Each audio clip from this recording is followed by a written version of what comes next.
La Genèse, chapitre 3. Le serpent était le plus rusé de tous les animaux des champs que l'Éternel Dieu avait fait. Il dit à la femme, « Dieu a-t-il réellement dit, « Vous ne mangerez pas de tous les arbres du jardin ?» La femme répondit au serpent, « Nous mangeons du fruit des arbres du jardin. Mais quant au fruit de l'arbre qui est au milieu du jardin, Dieu a dit, « Vous n'en mangerez point et vous n'y toucherez point, de peur que vous ne mouriez. » Alors le serpent dit à la femme, « Vous ne mourrez point.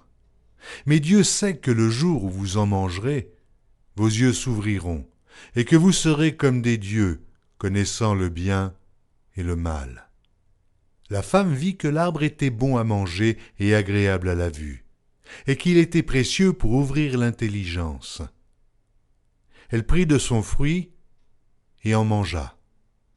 Elle en donna aussi à son mari, qui était auprès d'elle, et il en mangea.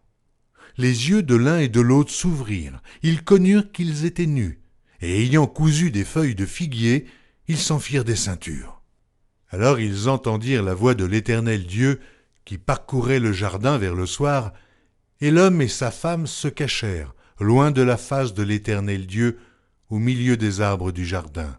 Mais l'Éternel Dieu appela l'homme et lui dit, « Où es-tu » Il répondit, « J'ai entendu ta voix dans le jardin, et j'ai eu peur, parce que je suis nu, et je me suis caché. » Et l'Éternel Dieu dit, « Qui t'a appris que tu es nu ?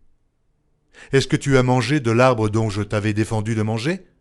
L'homme répondit, « La femme que tu as mise auprès de moi m'a donné de l'arbre, et j'en ai mangé. » Et l'Éternel Dieu dit à la femme, « Pourquoi as-tu fait cela ?» La femme répondit, « Le serpent m'a séduite et j'en ai mangé. » L'Éternel Dieu dit au serpent, « Puisque tu as fait cela, tu seras maudit entre tout le bétail et entre tous les animaux des champs. Tu marcheras sur ton ventre et tu mangeras de la poussière tous les jours de ta vie. Je mettrai inimitié entre toi et la femme, entre ta postérité et sa postérité. Celle-ci t'écrasera la tête et tu lui blesseras le talon. » Il dit à la femme, « J'augmenterai la souffrance de tes grossesses. Tu enfanteras avec douleur, et tes désirs se porteront vers ton mari, mais il dominera sur toi. » Il dit à l'homme, « Puisque tu as écouté la voix de ta femme, et que tu as mangé de l'arbre au sujet duquel je t'avais donné cet ordre, tu n'en mangeras point, le sol sera maudit à cause de toi. C'est à force de peine que tu en tireras ta nourriture tous les jours de ta vie. Il te produira des épines et des ronces, et tu mangeras de l'herbe des champs.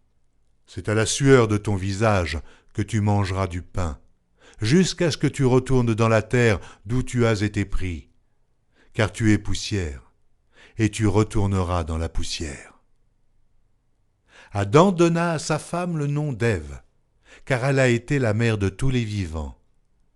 L'Éternel Dieu fit à Adam et à sa femme des habits de peau, et il les en revêtit. L'Éternel Dieu dit, « Voici, l'homme est devenu comme l'un de nous, pour la connaissance du bien et du mal. Empêchons-le maintenant d'avancer sa main, de prendre de l'arbre de vie, d'en manger, et de vivre éternellement. » Et l'Éternel Dieu le chassa du jardin d'Éden, pour qu'il cultivât la terre, d'où il avait été pris. C'est ainsi qu'il chassa Adam, et il mit à l'orient du jardin d'Éden les chérubins qui agitent une épée flamboyante pour garder le chemin de l'arbre de vie.